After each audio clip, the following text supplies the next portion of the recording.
દુઃખના પરમ બે મિત્રો કોણ ખબર છે? ઈચ્છા અને અપેક્ષા. જ્યાં કશીએ અપેક્ષા નથી ત્યાં કશુંય દુઃખ નથી. ઈચ્છા અને અપેક્ષા એ જ સર્વ દુઃખનું મૂળ છે. ઈચ્છાઓ સફળતા અને નિષ્ફળતા બંનેથી બંધાયેલી છે. ઈચ્છાઓ મોડે યા વહેલે જરૂર દુઃખને લાવે જ છે. સૌ કોઈને સુખની ઈચ્છા છે અને આવેલું સુખ ચાલી ન જાય તેની પણ વળી ચિંતા છે. પ્રભુનું બિરુદ છે યોગક્ષેમકારક નાથ. એટલે જ અપ્રાપ્ત સુખની ઈચ્છા પૂરે છે અને પ્રાપ્ત સુખનો અવિયોગ ન થાય એવી ચિંતાને ચૂરે છે. યોગ સારમાં કહ્યું છે, યદા દુઃખમ દુઃખત્વે ન સુખમ યદા મુનિર્વેત્તિ તદા તસ્ય મોક્ષલક્ષ્મી સ્વયંવરા. જ્યારે દુઃખને સુખપણે અને સુખને દુઃખ રૂપે મુનિ જાણે છે ને ત્યારે તેને મોક્ષલક્ષ્મી સ્વયં વરવા આવે છે. આ તેનો અર્થ છે. કલ્યાણકરનું શરણ લેનાર પામે સુખ. સંયમનો સ્વાદ લૂંટવો હોય તો સુખ સામે લાખ કરીને દુઃખ વેઠવા તૈયાર તો રહેવું જ પડશે.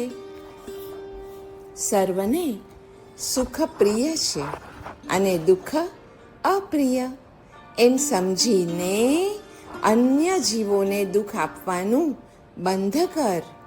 હે જીવ, પર વસ્તુમાં પાગલ બનીને 18 પાપ ફળ અવશ્ય નહીતર ભોગવવા જ પડશે. જો તારે સુખી થવું જ છે તો તારી પૂરી શક્તિને તું પાપને રોકવામાં લગાવી દે. સર્વ જીવોને તારા તરફથી દુઃખ આપવાનું બંધ કરીશ ને તો આવતા કર્મને રોકી શકીશ અને સર્વ જીવોને સુખી કરવામાં જો તું તારા મન, વચન અને કાયાને જોડી દઈશ તો સંવર અને નિર્જરા એ બંને સાધવા દ્વારા કેવળ આનંદ અને આનંદનો ભોગતા બનીશ. સુખ માટે બીજી સામગ્રી મેળવવા કરતાં દુઃખાનુભવને જ સુખ ભોગવવાની સામગ્રી બનાવવીને એ જ સાચી બુદ્ધિમત્તા છે. દુઃખને કારણે જ તો સુખ પ્રિય લાગે છે. જેમ સુખ ક્ષણિક છે ને તેમ દુઃખ પણ ક્ષણિક જ છે. સુખ એ સ્વાભાવિક સ્થિતિ છે, જ્યારે દુઃખ કૃત્રિમ હોવાથી જ આપણને અસહ્ય લાગે છે.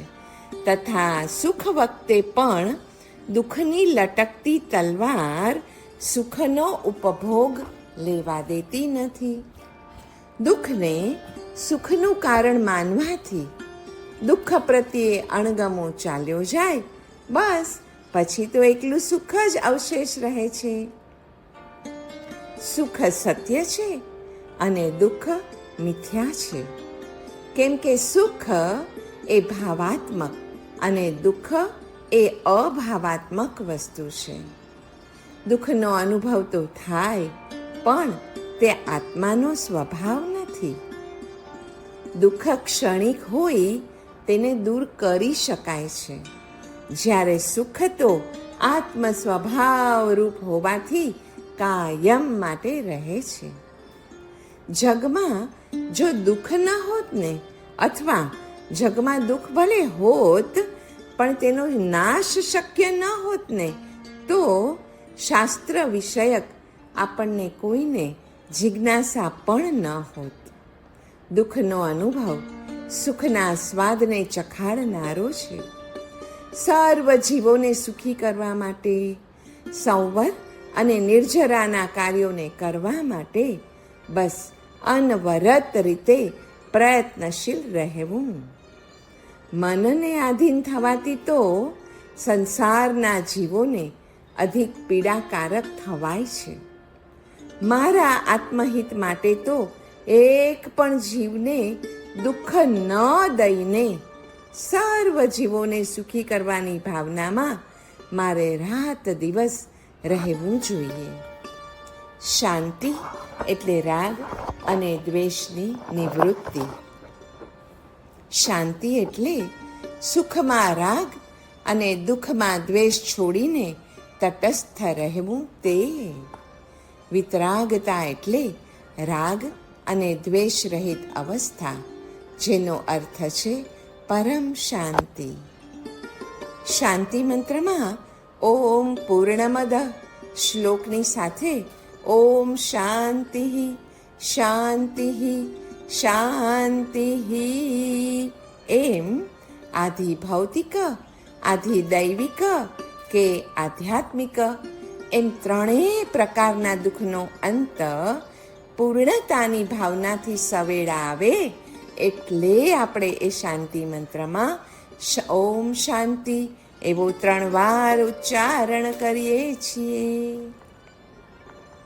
સુખ અને દુઃખ તો ભાઈ જોડિયા ભાઈ છે. દુઃખ એટલે દિવસો પછી ભૂલાઈ જાય તે, અને સુખ એટલે જે કદી પણ તૃપ્તિ થવા જ ન દે તે. દુઃખ એટલે અરે એ તો કેળવણી આપનાર, અરે એ તો જ્ઞાન આપે છે. જ્યારે સુખ એટલે કેળવણી છતાં તેના સદુપયોગમાં વિઘ્ન નાખે તે.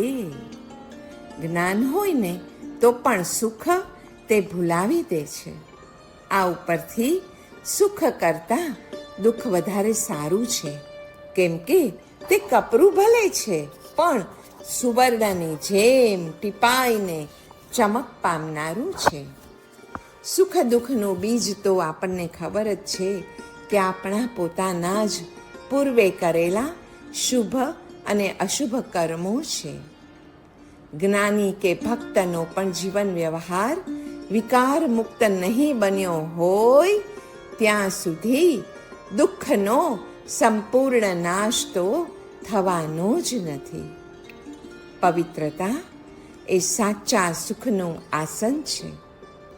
સુખ સરવું છતાં તે પાપમાં જોડનારું અને લોભને વધારનારું છે.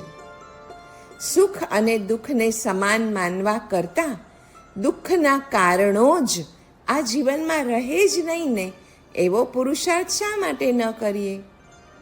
આપણા માટે જે દુઃખકારક અને ભારરૂપ હોય ને એનો વિચાર જ મનમાંથી કાઢી નાખીએ. ઈશ્વર સદાને માટે મારી સાથે જ છે એમ સતત વિચારીએ. દુઃખ અને તંગ દશામાંથી પણ મુક્ત થવું શક્ય છે અને છે જ. તો સુખી થવું કેમ અઘરું છે? જ્યાં સુધી એ અમર તત્વના દ્વાર ખુલ્લા નહીં કરીએ, વ્યક્તિત્વના કોચલામાંથી નીકળી આધ્યાત્મિક પ્રકાશના કિરણો નહીં ઝીલીએ, ત્યાં સુધી આપણે સુખી પણ નહીં થઈ શકીએ અને આમ થવું વળી સહેલું પણ નથી જ. પણ સુખ અને દુઃખ બંને દીર્ઘજીવી નથી. આપણે સુખ અને દુઃખ બંનેનો અતિરેક કરીએ છીએ.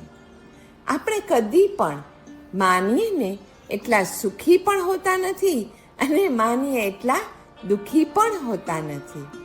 ફક્ત આપણી પોતાની જાતનો પક્ષપાત આપણને એમ લગાડે છે કે આપણે બહુ સુખી છીએ, અથવા થોડુંક જ દુઃખ હોય તો પણ આપણને એવું લાગે છે કે ઓહો હું તો બહુ દુઃખી છું. બસ આ પક્ષપાતને જીતવા માટે જાતિનો પક્ષપાત કરતાં શીખવું જોઈએ. જાતનો પક્ષપાત તો જ જાય કે જે જીવ જાતિનો પક્ષપાત કરતાં શીખી જઈએ તો. દુઃખ એ તો માણસનો ગુરુ છે અને તેને દીર્ઘદર્શી બનાવે છે. દુઃખના કડવા અનુભવો એટલે જાણે માનવના ગુરુજનો. દુઃખ વારંવાર એ માર્ગે ન જવાની ચેતવણી આપે છે, માટે તે ગુરુ સ્થાને જ છે. દુઃખરૂપી સદગુરુ સતત અને સતત આપણી સાથે રહે તો તેની અવગણના કરવી સર્વથા અયોગ્ય છે. એ તો આપણા ગુરુની અવગણના કરવા બરાબર છે. સુખ અને દુઃખના સંવેદનો ક્ષણજીવી છે, એટલે હર્ષ અને શોક કરવા કે રાગ અને દ્વેષ કેળવવા લાયક નથી. કિંતુ તે સંવેદનો સમત્વ ધારણ કરવાને માટે લાયક છે. દુઃખનું મૂળ પાપ અને પાપનું મૂળ કર્મ છે. દુઃખ, પાપ અને કર્મનો નાશ કરવાના ઈચ્છુકે મૈત્રીની ભાવનાને પોતાના અંતરતમમાં અવશ્યપણે વિકસાવવી જ જોઈએ. સુખ જોઈએ છે તો એ 3 પ્રકારના સુખ હોય છે. એક છે સાત્વિક સુખ, બીજું છે રાજસિક સુખ અને ત્રીજું છે તામસિક સુખ.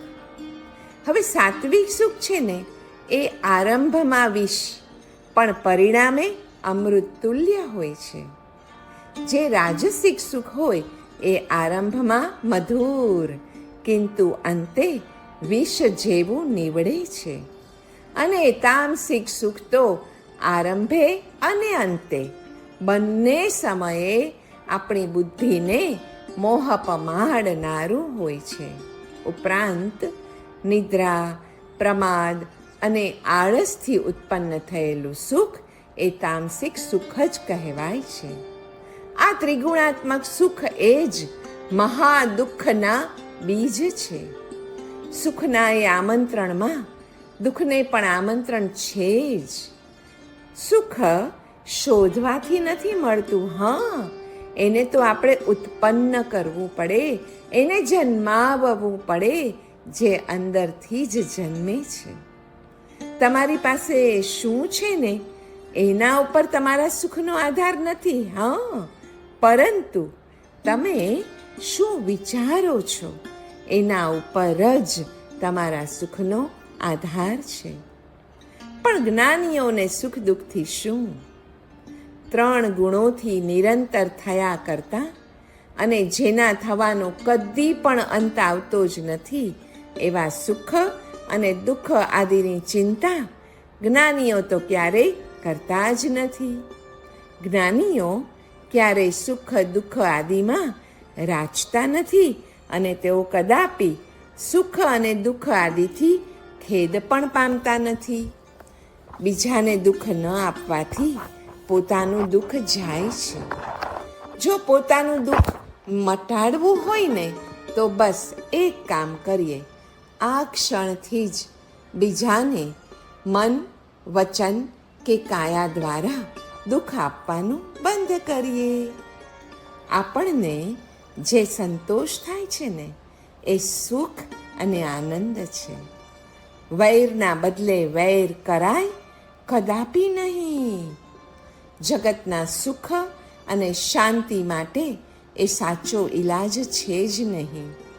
સુખ અને દુઃખ બંને અપેક્ષા ભેદથી તો બંધનના જ કારણ છે. એક રતિમોહનીય અને બીજા અરતિમોહનીય કર્મના ઉદય દ્વારા જીવને કર્મબંધ કરાવે છે. કિંતુ સદ્ગુરુના શરણમાં આવનારને ન તો સુખ મોહગ્રસ્ત કરી શકે છે કે પછી ન દુઃખ ગભરાવી શકે છે. દુઃખ તો આપણી અંતિમ મંઝિલ એવા મોક્ષને નિકટ લાવે છે. દુઃખ અને સુખનો ભાસ તો અજ્ઞાનતા રહે ને ત્યાં સુધી જ માત્ર છે. એકવાર જેવી જ્ઞાન દ્રષ્ટિ ખુલી ગઈ કે બસ ત્યારે તેના પ્રકાશમાં સુખ અને દુઃખ એક સમાન જ ભાસે છે. પ્રભુને યાદ કરવાની પ્રેરણા પૂરી પાડવામાં જીવનમાં દુઃખનો હિસ્સો સૌથી વિશેષ હોય છે અને સુખ દુઃખને નિવારનાર જો કોઈ એકાક્ષરી મંત્ર હોય ને તો એ છે ઓમ. મનનું સુખ કે મનનું દુઃખ એ માણસનું સુખ કે દુઃખ નથી. માનસિક સુખ દુઃખની વ્યાખ્યા અને જીવનની દ્રષ્ટિથી સુખ દુઃખની વ્યાખ્યા, આ બંનેમાં ઘણો ભેદ છે. શરીરને સુખ આરોગ્યથી છે, બળથી નહીં. આરોગ્યને સુખ ઔષધથી છે, મીઠાશથી નહીં. જે સુખોથી મનને હર્ષ થાય, દાખલા તરીકે મીઠાશ, તો એ કંઈ ખરા સુખ નથી. ખરા સુખ તો શાંતિમાં છે, ચિત્તના ખળભળાટમાં નથી. આત્મસુખ એટલે અસ્તિત્વનું સુખ.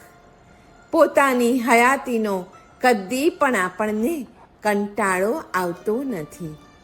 હયાતીનું ભાન અને હયાતીનું સુખ એ બે પરસ્પર જુદી વસ્તુ જ છે. ભાન થવું એ વૃત્તિ છે, જ્યારે હયાતી સ્વયં એ સુખ છે. શાંતિનું, નિરુપાધિકતાનું, અક્ષુબ્ધપણાનું અને નિર્વિકારીપણાનું સુખ સામાન્ય સુખોથી સાવ અલગ હોય છે. એ જ સુખને નિત્ય સુખ, આત્મસુખ, ચિત્ત સુખ કહે છે અને તેને જ સત્ય સુખ પણ કહેવાય છે. સુખ અને દુઃખ બંને દુઃખરૂપ છે. મહાપુરુષોના હૃદયમાં રહેલ સુખની ભાવનાથી આ સકલ જગતમાં સુખ પ્રગટ થાય છે.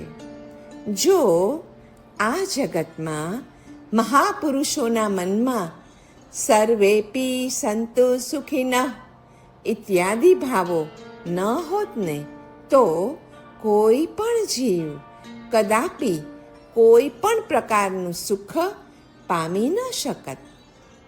બીજાના સુખ માટેનો સંકલ્પ એ શ્રેય છે અને પોતાના સુખ માટેનો સંકલ્પ એ પ્રેય છે. દુઃખ ન જોઈતું હોય ને તો સુખને છોડી દે, તો જ એના પડછાયા રૂપી દુઃખ આપોઆપ જ ખસી જશે. વગર વિચારે આ જગતમાં સુખ અને દુઃખ બંને દેખાય છે, કિંતુ યથાર્થ વિચારથી તો એ બંને દુઃખરૂપ જ છે. જે સંસાર જન્મ, મરણ આદિ દુઃખનું કારણ છે, એ જ સંસાર તેને વશ ન થનારને મોક્ષનું પણ કારણ છે. જ્યારે તમે અહંકારમાં ડૂબેલા રહો છો ને, ત્યારે જ તમને દુઃખ, ગ્લાનિ અથવા તો નિરાશા અનુભવવી પડે છે. જગતની દુઃખરૂપતા નીચેના હેતુથી સિદ્ધ થાય છે. પરિણામ એટલે કે મનના પરિણામ, તાપ એટલે કે સ્વભાવમાં તાપ, સંસ્કાર. આમ આ જગત ત્રિવિધ દુઃખથી ભરેલ છે. પરિણામ દુઃખ એટલે પરિણામે થતા દુઃખો. સુખાનુભવ કાળે સુખમાં રાગાનુભવ થવાથી આ સુખ સદા રહો એવો રાગાનુવિદ્ધ માનસ કર્માશય બંધાય છે. વળી આ સુખ કદાપી નાશ ન પામો એવો દ્વેષાનુવિદ્ધ માનસ કર્માશય તથા એ સુખના વિઘાતક હેતુઓનો નાશ કરવા અસમર્થ હોય મોહાનુવિદ્ધ માનસ કર્માશય પણ જીવને બંધાય છે. પણ દયાના અખંડ પાલનથી આ ભવ દુઃખનો અંત લાવી શકાય છે. પ્રત્યેક શ્વાસે શ્વાસે, પ્રત્યેક પગલે દરેક જીવ માટે દયા રાખવી, કરુણા રાખવી, ક્ષમાપના રાખવી. બસ આ ભાવનાના અખંડ પાલનથી ભવ દુઃખનો અંત ન આવે તો કહેજો. દુઃખને સહવું તે સુખની ઈચ્છાના નિરોધરૂપ તપ છે. સુખમાં પરોપકાર, સદુપયોગ તે વાસ્તવિક ત્યાગ છે. સુખ વખતે ત્યાગ અને દુઃખ વખતે તપ એ સાધના કહી છે. જો પ્લેગથી બચવું હોય ને તો પ્લેગની રસી મુકાવવી જ જોઈએ. એવી જ રીતે જો દુઃખને દૂર કરવું હોય ને તો થોડું દુઃખ રાજી ખુશીથી સ્વીકારતા શીખવું જોઈએ. પરનું દુઃખ દૂર કરવાથી આપણને એક પ્રકારની શાંતિ પણ મળે છે. આ શાંતિ ચિરસ્થાયી રહો.